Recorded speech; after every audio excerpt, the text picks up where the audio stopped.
తప్పళ్ళం అన్నం నెయ్యి వేడి అన్నం కాచిందెయ్యి వేడి వేడి అన్నం మీద కమ్మని పప్పు కాచిందెయ్యి వేడి వేడి అన్నం మీద కమ్మని పప్పు కాచిందెయ్యి పప్పు తప్పడం కలిపి కొట్టడం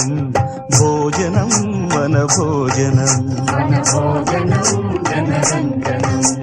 తల్లి తోడు పిల్ల మేక